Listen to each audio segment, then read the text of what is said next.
Hey everybody, JCB here at the Awesomist, and you're watching the Awesomist Reviews.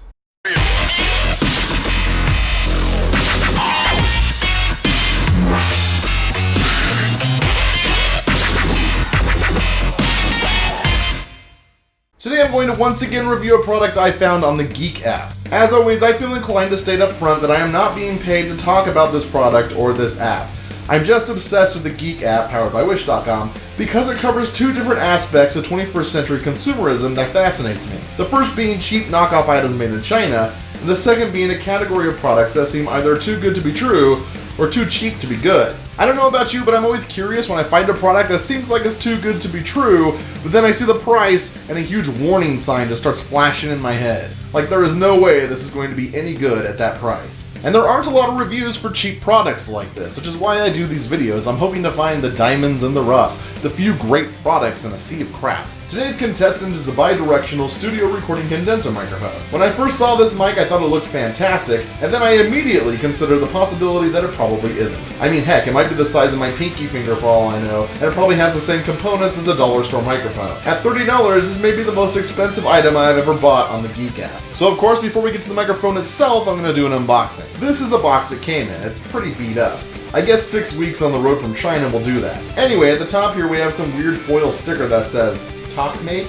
I don't know what that's about. And there's this big picture of an old school kind of Elvis microphone, which I'm pretty certain is a Shure 55SH, which is not at all the microphone they showed on the Geek App. If I find a Shure 55SH in this box, I will be really happy because those normally run about $200, but I seriously doubt that's going to happen. There's no product name on the box, it just says Studio Microphone Series. But then down here it says Internet Karaoke. Is that a thing? Is that performed over Skype? Let's see, PC recording. I never thought of trying that. Yeah, listen to that quality recording of my CPU fan. Amazing. Instrument recording, etc. That all makes sense. Let's see here. Tech Soundmaster. What? TSDC Phantom. I'm assuming that means phantom powered. Wide frequency response, okay, dedicated connections. That probably means it has a cable, or maybe the cable is permanently attached, I don't know. Tremel Nets Physical Filter Technology Heat Treatment. That could mean a few things. It could have like a built-in filter to help reduce wind noise or heavy breathing, or it could just mean it has a pop screen. The photo shows a pop screen, so it's probably that. Looking down here, it says condenser microphone and open from here. On the right, we have a few things. Habit Ascending, Estreba 5 Pizzas Max, Moisture Proof, and 5 Maximo. I have no idea what these mean. Let's check the other side. Oh my god. This is literally a mirror image of the previous side. Who designed this shit? On the back we have more of the same stuff, and then on the bottom we have some features and specifications, or rather, specifications. Under features, we have perfect circuit design and transformer output, semicolon. Wow, they've achieved perfect circuit design. That means from this point forward, no other advancements in microphone circuit technology could possibly happen because they've obtained perfect circuit design. That's saying something. Low noise, wide dynamic range, and strong sound pressure, semicolon. These people don't believe in periods, I guess. Under specifications, it says the polar pattern is unidirectional. For those of you who don't know, unidirectional basically means it records sound from one direction. So if you have multiple sound sources in a room, it'll only record from the one it's directly pointed at. The problem is this was sold as a bi-directional microphone, which means two directions, usually forward and backward. So I don't know what, if any, of this information we can trust. Sensitivity, whatever that is, I'm sure it's fine. Output impedance, all one word. Look, load impedance, equivalent noise level. Okay, that's 3 words smashed into one. Look at all this empty space you have over here. Why are you doing this? Is your spacebar broken? I know where you can get a new keyboard. Alright, let's open this thing up. Ooh, instructions. I'll save those for later. Let's see, on the right we have a cable that looks like an XLR to 3.5mm, probably 6 feet or so, just judging by the coil. We have a shock mount right here. This is pretty standard. I have a black version that is identical. And this looks like a pop filter. Nice. This actually feels pretty sturdy and high quality, surprisingly. And lastly, we have the microphone itself. This has some serious weight to it. We're going to do a full-blown test of this mic here in a bit, but first let's get to those instructions. I should explain, I took an online course in Mandarin a few years back, but I've forgotten all of it. Thankfully, there's an English version on the other side. The first thing I notice is this frequency response curve, which is relatively flat. A flat frequency response is fantastic if you want an authentic, pure, uncolored, transparent recording of your sound. For those of you who don't know, a frequency response graph just tells you how your microphone will record different frequencies. And so having a pretty flat curve like this means that it's going to record all frequencies pretty equally, though there was a little bump there in the trebly section. Basically, on your far left you have your really low end stuff, so the really bass and sub-bass frequencies, and on the far right you have your really high end stuff, or the really trebly things. And then of course everything in between is everything in between. So this being a relatively flat frequency response curve means this microphone picks up things pretty equally, and that's really hard to accomplish with a cheap microphone like this. If this mic really has this flat of a frequency response curve, then it is one of the most accurate microphones I've ever seen, which makes me suspicious. Now, there are a lot of situations where you're going to want to choose a microphone that doesn't have a flat frequency response. A microphone like the SM57 is great for recording snare drums because the mid and high end is boosted just a little bit so that it can capture the snap of a snare chain. My problem is I don't know if I can trust any of this information, since once again we see a unidirectional pattern here, and we've been told this is a bidirectional microphone. Also, the fact that this mic's casing is designed to be used from either direction strongly implies it is a bidirectional microphone, and that's something we're going to have to test. So let's get into those instructions. This is a professional condenser microphone, which adopts the exacting complete electronic circuit control and gold-plated diaphragm. The microphone with a good cardioid's polar pickup pattern, high output, low self-noise, and the accurate reproduction of even the most subtle sound. Suitable especially for studios, recording studios, so I guess the first studio was like a studio apartment, recording studios, broadcasting stations, stage performances, and computer. Absolutely fulfill the requirement of high quality for broadcasting and recording. Specification: polar pattern unidirectional. At least it's spaced here. Usage: thumb on your amplifier or mixing board and set the volume control to minimum position. To connect the phantom power to the microphone, turning on the phantom switch. Accommodate the volume control from low to high so obtained effect to your moderate level for protected the sauna from pounding. Mwah! I love mistranslations. It's an art form all on its own. If you had told me at the start of this video that I'd be saying the word sauna pounding by the end of it, oh my god, I would not have believed you. By the way, a sauna pounding sounds like the worst high school field trip ever. If the dead of the microphone is covered by hand or brought close to the speaker, a howling sound may be generated. Are they talking about feedback? Oh! To prevent this, first decrease the volume. I thought it was already in minimum position. Then place the microphone so that it is not pointed to the speaker and that there is a sufficient distance between the microphone and speaker. The sensitivity of cartridge is very fine. Don't drop, hit, or apply strong shock to it. To maintain the sensitivity and quality of sound reproducing, avoid exposing it to moisture in extreme temperatures. The related specification or deployment are subject to change without any prior notification. And now here it says, appreciating for purchasing our products. In order to ensure your benefit, please clear know the dealer of name, address, purchasing data record, and enjoys the after sales service of our company. Please initiative show your warranty card when you need or service so that enjoy the due rights and benefit. Class note: 1. The receipt is warranty certificate. Please keeping safely if you have lost. Will not be returned. 2. There are some problems of products based on the corresponding invoices to the pits to guarantee repair within a year. Unless the events of force majeure damage, maintenance free of charge by our company. 3. There are some problems of products based on the corresponding invoice to the pits. It's the same thing.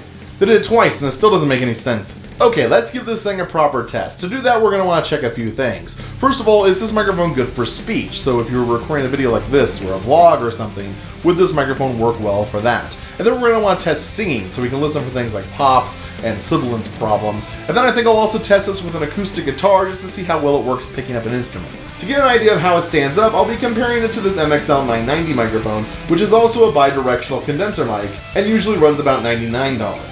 I've been pleasantly surprised by the MXL in the past, and I wouldn't be shocked if it comes out on top. But before we get into any of that, we need to find out if this microphone is bidirectional. That way we'll know if we're doing a fair comparison here. Remember, a unidirectional microphone only records from one direction, and if you watched my PR35 review, you know that recording off-axis with a unidirectional microphone results in a much lower volume. So a bidirectional microphone should have the same volume no matter which end you use. Basically, we're going to record from both sides of the microphone and then compare the resulting waveforms. For all of the tests we'll be doing today, I'll be using my trusty Blue Icicle, which will convert the analog signal from the XLR cable to a digital signal that will be sent to my PC via USB. I'm also going to be recording myself as I conduct the test, so that you can see the waveform as it appears and know exactly which end of the microphone I'm testing. So let's jump right in and see if this is a bidirectional microphone. Front of the microphone. Back of the microphone. So this is definitely a bidirectional microphone, which is great because that means we got what we paid for. But it's also bad because it means we can't trust anything that's in these instructions, which means we don't know if this frequency response curve is actually as accurate as we hope it is. So we're going to have to test that next, I think. I don't really have a way to test this with 100% accuracy, but I'm going to give it my best shot using these KRKs, which are flat frequency response studio monitors. The plan is to generate pink noise at a healthy volume and record it with the microphone at a low volume to minimize room coloration. That is to say, to minimize any reverb or echo caused by my room, which has not been acoustically treated at all. By the way, if there are any audiophiles or professional studio engineers in the audience, I am aware that this is not a 100% accurate way of testing this, and that there are about 1 million variables that could change the result. But I am pretty confident that it'll at least tell me whether or not this microphone's even in the ballpark of the frequency response curve on this paper. So let's go ahead and give it a test. Wow, this does not match at all. For reference, here is the frequency response graph from the documentation. There is a big difference here. This massive broad peak in the lower mid-range is nowhere to be found in the documentation, and this small bump at the 9K mark in the documentation is nowhere to be found here. Just for my own curiosity, I decided to see how much EQing would be required to get anywhere near the graph shown on this piece of paper. This is my result. I couldn't match it exactly, but the fact that it took such broad strokes just to get this close is a pretty telling sign that this documentation is 100% made of nonsense. Had the signal looked like this without any EQ, I would have been impressed and chalked up the differences to any of the many variables that I can't really control with my limited equipment. But this is way off. So these instructions can go right in the trash. Next, we're going to go ahead and test singing. What we're looking for is an accurate, authentic tone without any coloration and minimal pops and sibilance problems. There's a girl breaking down, lying in her bed, memories on repeat, playing in her head like a record in her mind. Locked herself in her room, in her empty home. Silence breaks with her tears cause she's all alone. As she reaches the ending one more time. Now I'm going to conduct the same test with the MXL 990. There's a girl breaking down, lying in her bed, memories on repeat, playing in her head like a record in her mind. Locked herself in her room, in her empty home. Silence breaks with her tears cause she's all alone as she reaches the ending one more time. I am actually pretty impressed with this Geek Mic. It sounds really clear and it sounded transparent in a way that the MXL didn't. The MXL sounded a little more on the bassy end, which might be something you're looking for if you have kind of a thin voice. But if you want accuracy, I think the Geek App actually did a little bit better than the $99 MXL 990. Next, I'm going to play a quick little riff or two using both microphones so that you can see how each microphone picks up the tone of an acoustic guitar.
actually having a really hard time comparing these two. The MXL is again a little bassier and it almost borders on muddy, while the Geek microphone actually sounds more clear. It sounds more like you're actually in the room. I'm really starting to be impressed by this little microphone. So now let's put it all together. I'm going to go ahead and play the guitar while I sing a stupid little song. That way we can see how these microphones pick up two very different sound sources happening at the same time.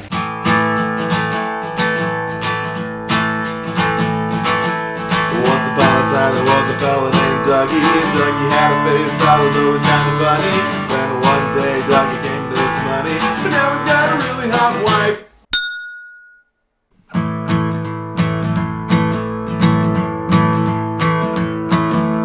Once upon a time there was a fella named Dougie, and Dougie had a face that was always kind of funny.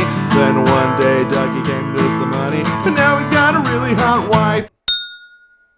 One big uses for bidirectional microphones is actually audio broadcasting of speech.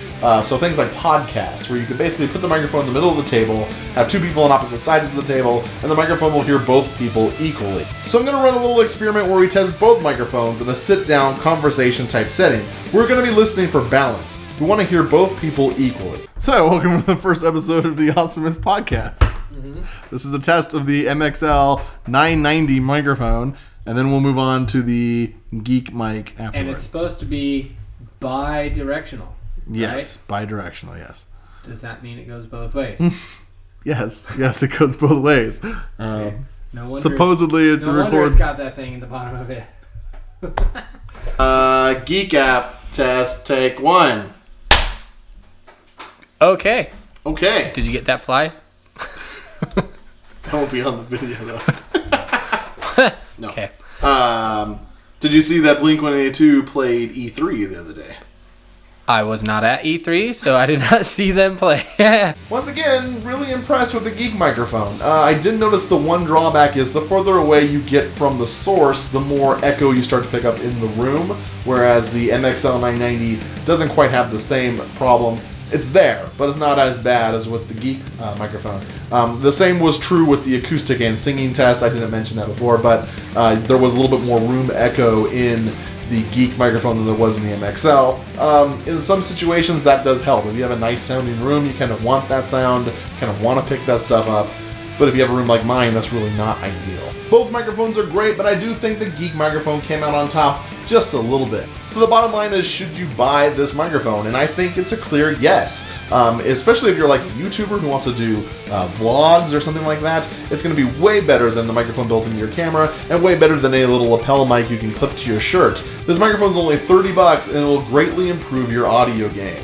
Plus, it did work pretty well as both a vocal mic and a guitar mic in the situations that we tested it in. So this microphone is worth at least the $100 I paid for the MXL, but I'm glad it's only $30 on the Geek App. Be sure you pick that up. And if you're wondering, well, how does it sound doing a vlog type video on YouTube? Well, I've actually been using it this whole time. It's right over here off camera.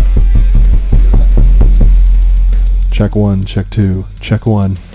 It's right there the whole time. You've been hearing it this whole video, so go ahead and watch it again if you want to know how well it works for this kind of a setup.